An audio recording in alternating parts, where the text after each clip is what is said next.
Assalamu alaikum. Welcome to Season 6 of the Islamic History Podcast. I'm your host, Muttaqi Ismail. In this season, we will discuss 100 years of Middle Eastern history after the fall of the Ottoman Empire. This is episode 6-1, Anatolia and Iraq. Before we get into the episode, let's do a brief recap of the previous season. The Ottoman Empire is defeated in World War I, surrendering to Great Britain on October 30th, 1918. In the subsequent peace conferences, Britain and France divide up the Middle East mostly according to the Sykes-Picot Agreement. France gets Syria and Lebanon, while Britain gets Iraq and Palestine. Sharif Hussein ibn Ali is made king of the Hijaz.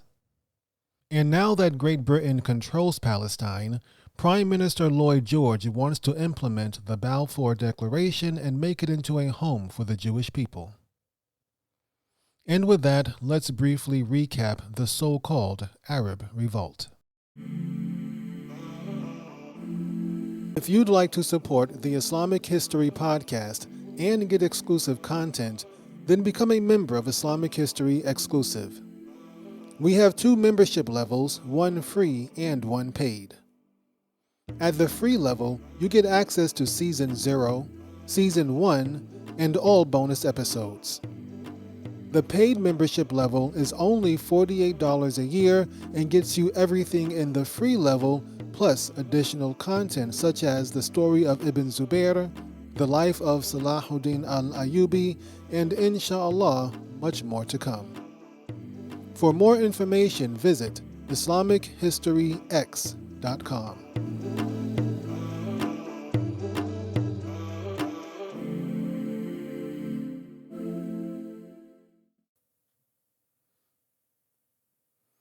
The Arab Revolt. The Arab Revolt was one of the most important events of World War I. Sharif Hussein ibn Ali, ruler of Mecca, sided with the British and revolted against the Ottoman Empire. The British convinced Sharif Hussein to revolt by promising to create an Arab caliphate that he would rule over. This caliphate would include Syria, Palestine, Transjordan, the Hijaz, Kuwait, and Iraq. Unbeknownst to Sharif Hussein, while he was plotting with the British against the Ottomans, the British were plotting with the French against him. The British and the French had their own plans for the Middle East, and they did not include an Arab caliphate. The British and the French agreed to divide the Middle East between themselves in what became known as the infamous Sykes-Picot Agreement. Britain was to get the lower Levant, that is Palestine, and what was known as Transjordan back then. They would also get Mesopotamia, which included Basra and Baghdad in modern-day Iraq. France was to get the upper Levant, that is Lebanon, and the region known today as the Republic of Syria.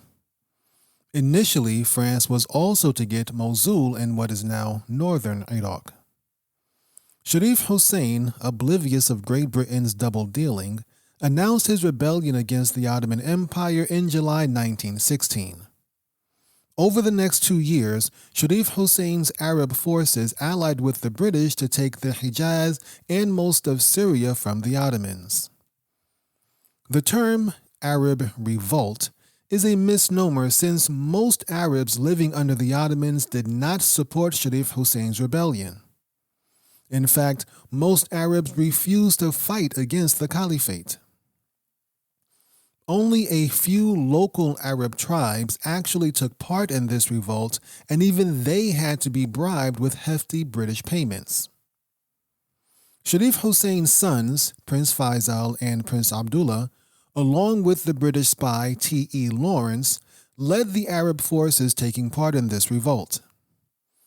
Prince Faisal's troops fought in the Levant, while Prince Abdullah's troops fought in the Hijaz.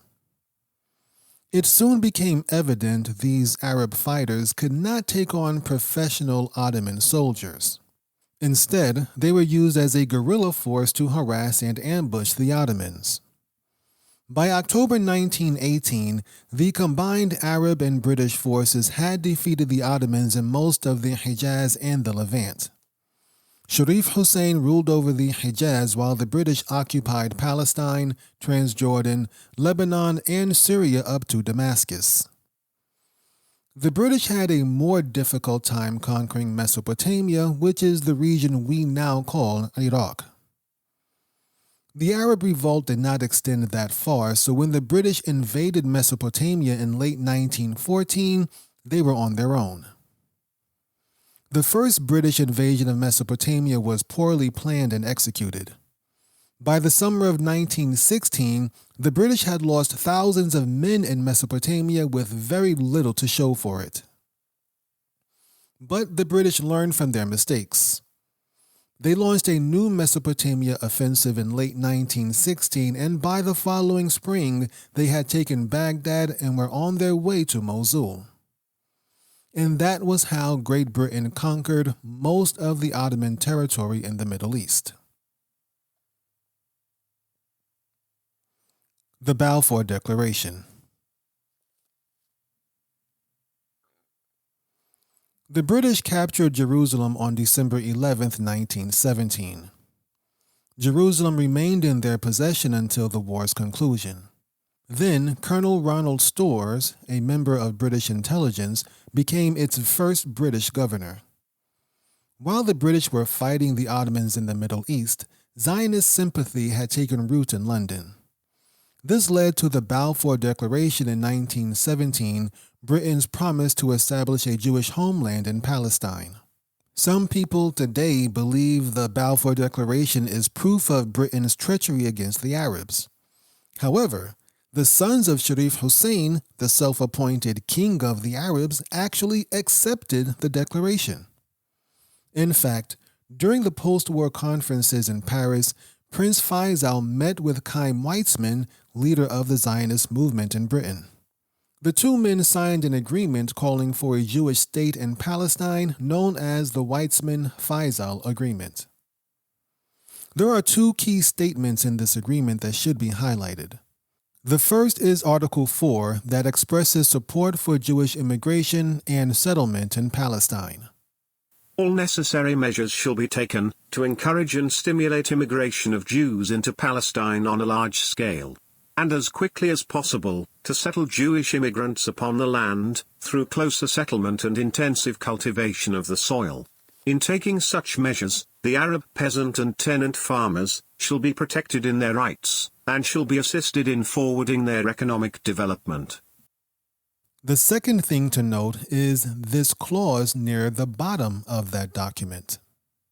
Provided the Arabs obtain their independence, as demanded in my memorandum, dated the 4th of January, 1919, to the Foreign Office of the Government of Great Britain, I shall concur in the above articles.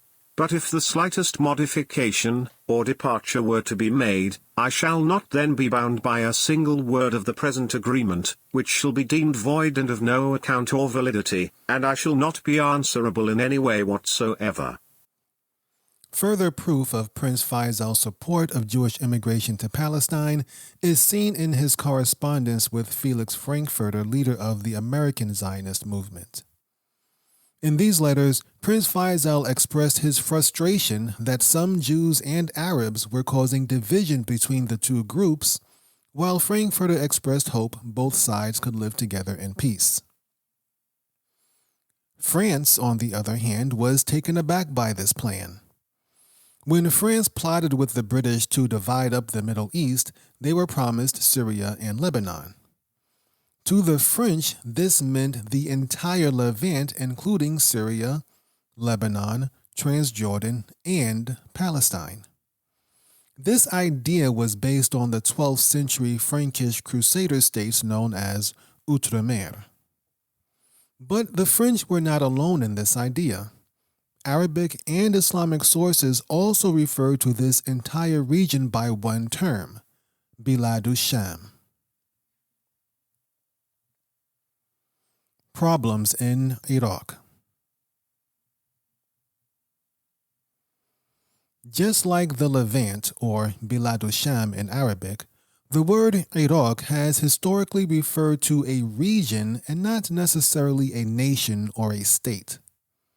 For centuries, it was simply what Arabs called that region where Arabia became Persia. During the Ottoman era, this territory was made up of three different vilayets, or provinces. There was the Mosul vilayet in northern Iraq, the Baghdad vilayet in central Iraq, and finally, the Basra vilayet, covering much of what is now southern Iraq. The Basra vilayet was rather extensive, covering most of the western coast of the Arabian Peninsula. This included the modern nations of Kuwait, Qatar, and parts of Saudi Arabia. Kuwait was actually a sub-district within the Basra vilayet. And like Egypt, Kuwait was technically part of the Ottoman Empire, but since 1899 was effectively under British authority. Mesopotamia is the cradle of civilization, beginning with Sumer over 5,000 years ago. Several ancient societies sprang from this region, including the Akkadians, Babylonians, Assyrians, and Persians. Alexander the Great conquered Mesopotamia in 331 BC. After his death, it became part of the Seleucid Empire before going to the Parthians and then to the Persians. In the 7th century, much of what we now call Iraq was conquered by Muslim armies during the caliphates of Abu Bakr and Omar. Iraq would become an essential part of the Umayyad Caliphate and its successor, the Abbasid Caliphate. In fact, the Abbasids built Baghdad to be their new capital. The wealth, strategic location, and agricultural value of Mesopotamia invited chaos and turmoil. During both the Umayyad and Abbasid periods, the Mesopotamia region experienced multiple occupations, uprisings, rebellions, and invasions. This includes the Mongol invasion of 1258, resulting in the death of nearly 1 million people. The religious and ethnic makeup of Mesopotamia also contributes to its instability.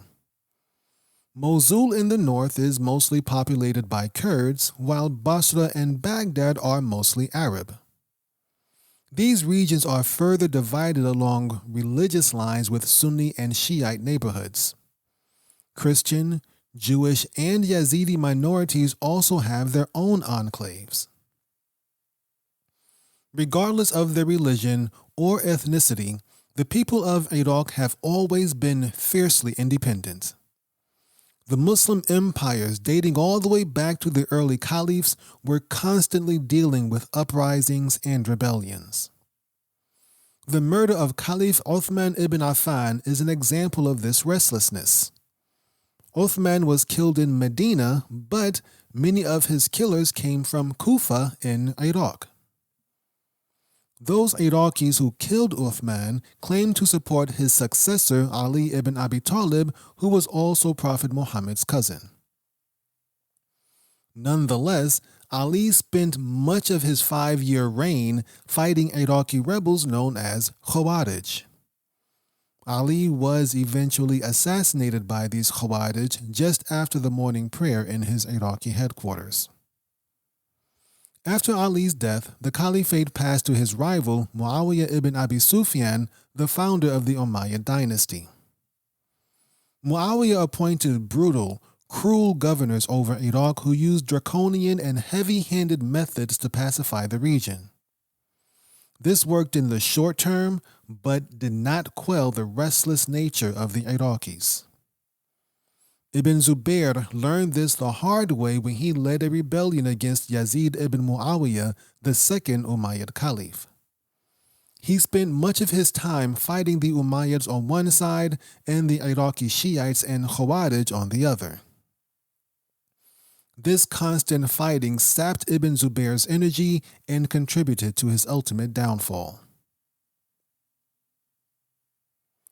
The British in Iraq.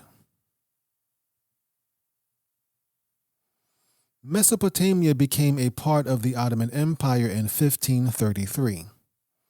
The Ottomans took a hands-off approach with this region, allowing local dynasties to govern on their behalf.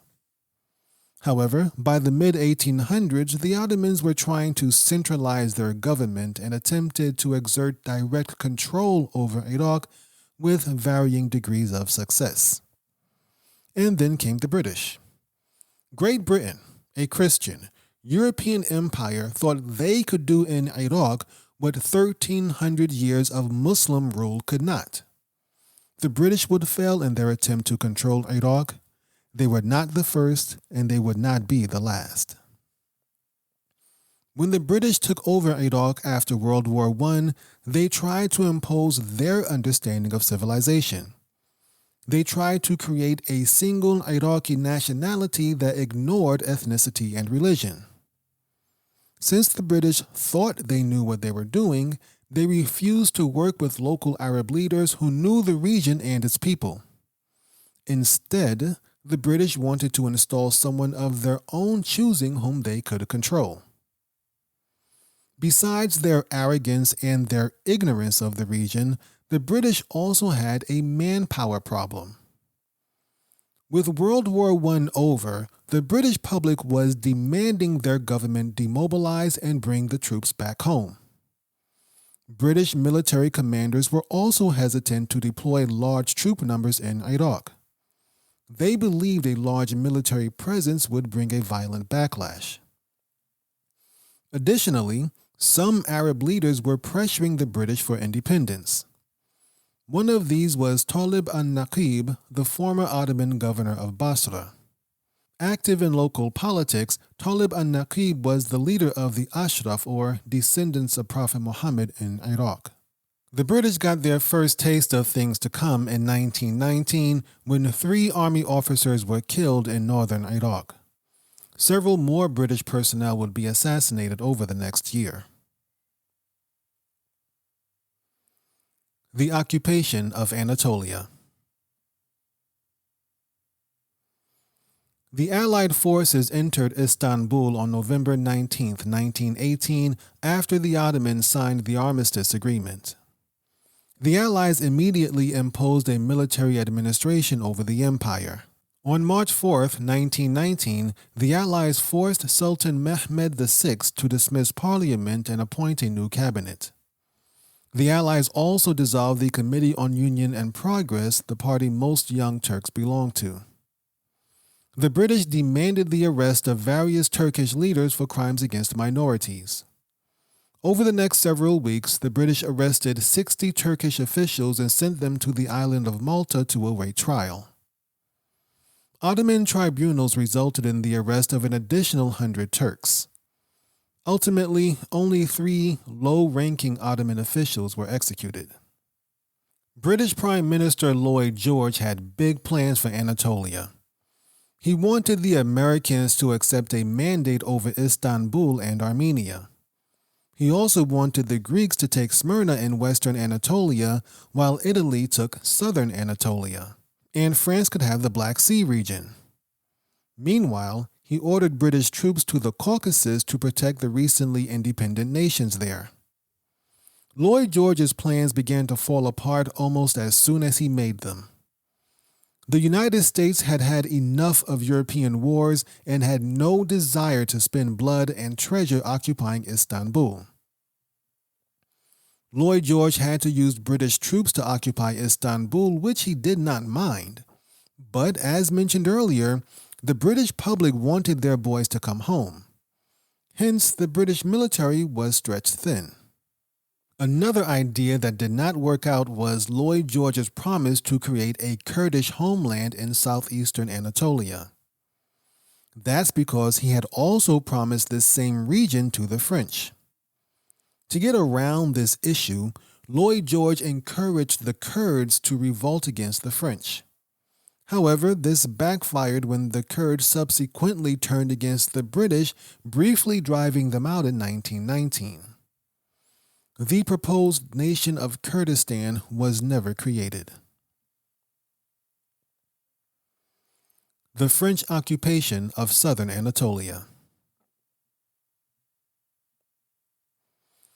French troops occupied the Cilicia region of southern Anatolia in December 1918.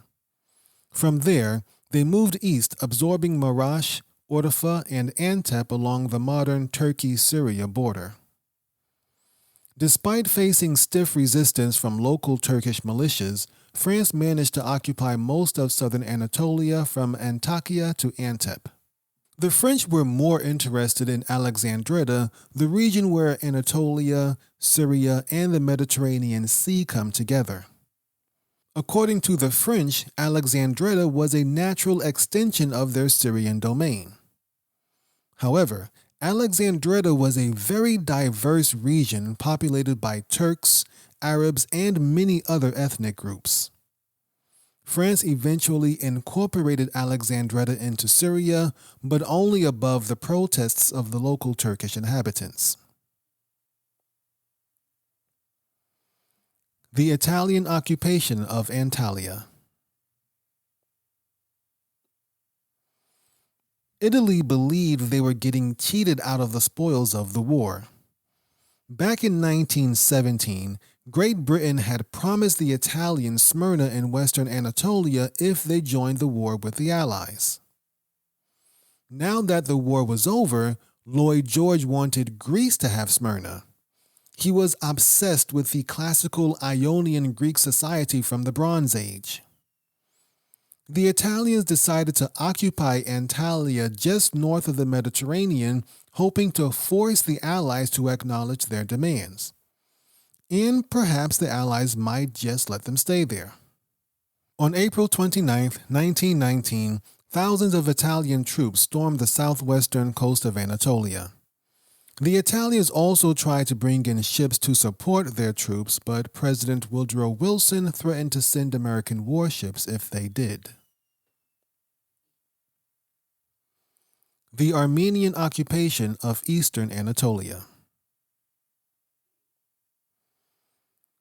The British wanted to add large parts of eastern Anatolia to the newly formed Armenian Republic. This included the province of Kars in northeastern Anatolia. Kars had a large Armenian population, but Turkish Muslims were still the majority.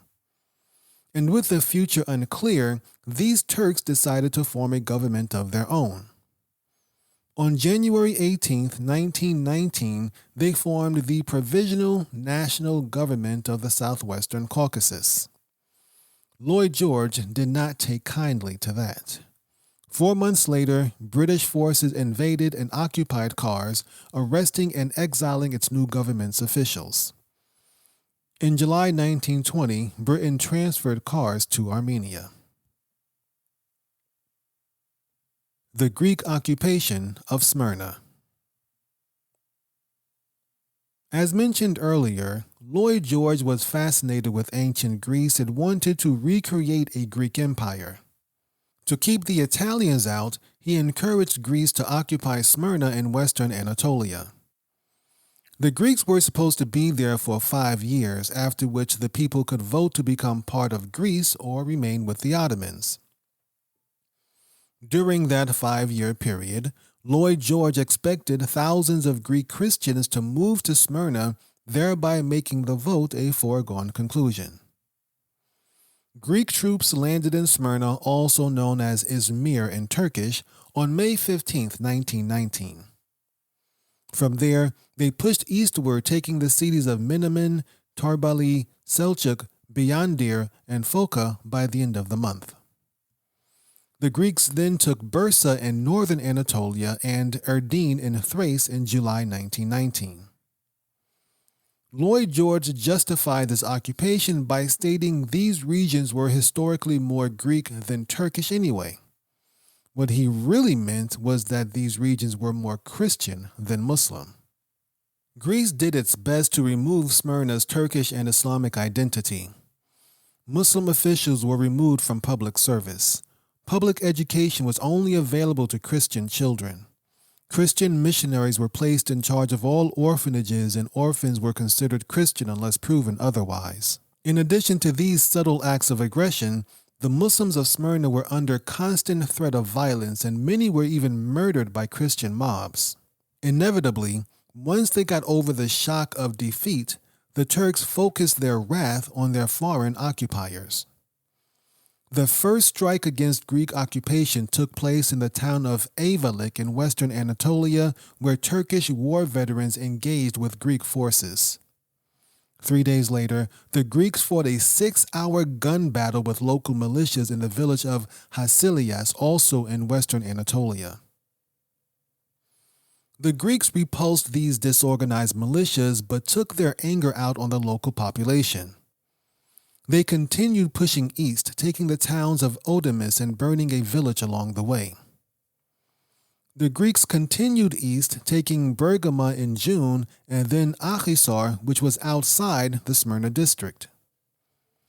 This angered the Ottoman military establishment. If left unchecked, Greece may very well overrun all of Anatolia, and the Allies were not doing anything to stop them.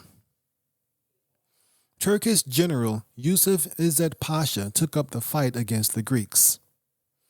Leading a force made up of Ottoman troops and local militias, he ambushed the Greeks at Bergama, forcing them to retreat to the town of Menemen, 35 miles away. Once again, the Greeks lashed out in anger. On July 17, 1919, they killed the Ottoman prefect of Menemen, his 6 bodyguards, and hundreds of Turkish civilians. None of the Greek civilians in Menemen were harmed. 2 days later, Turkish militias forced Greek troops to evacuate the town of Nazilli in western Anatolia. But then the Greeks rallied and took Bergama back. Now both sides were angry. Greek patrols stormed through western Anatolia, burning villages as they went. On June 27, 1919, Turkish militias, led by the guerrilla fighter Yörük Ali, ambushed one of these Greek patrols in the city of Aydin. The Greeks were forced to retreat and Yörük Ali occupied the city for the next 4 days. During this time, the Turks also lashed out, burning down the Greek section of Aydin. The Greeks came back with reinforcements, retook Aydin, and burned down the Turkish quarter of the town in retaliation. The resistance gets professional. So far, Turkish resistance to the occupation was spontaneous and disorganized. In most cases, the Turkish militias were made up of regular citizens with little military training. But from the very beginning, there were elements of the Ottoman professional military and political establishment who resisted the occupation. Many of these government officials played dual roles. While in Istanbul, they acted as if they were obeying the Sultan whose strings were being pulled by the British. But once they were away from the capital, they plotted and planned to drive the occupying forces out of Anatolia. On May 19, 1919, General Mustafa Kemal Pasha arrived in the Black Sea town of Samsun. He had been sent there by Sultan Mehmed VI to disband the Third Army, whose presence had caused riots between Muslims and Christians. General Mustafa Kemal was a Turkish hero for his excellent defense during the Gallipoli campaign of the Great War, where he defeated a much larger and stronger Allied force. General Kemal knew the British were using the Sultan to control the Turks. He had no intention of disbanding the Third Army. He intended to organize them. Not only was Mustafa Kemal a war hero, he was also a Freemason and former member of the Young Turks.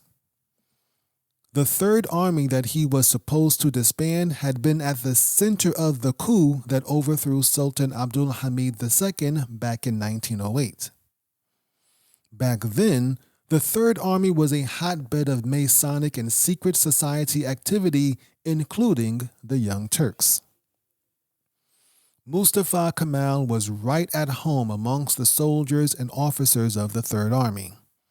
His reputation from the war only enhanced his appeal. He began using his professional and personal networks in the military and government to organize the Third Army into a new resistance movement.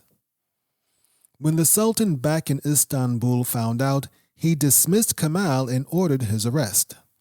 But it was too late. The Turkish War for Independence had begun. In the next episode, we'll continue discussing the Turkish resistance in Anatolia as well as Syrian resistance to French subjugation.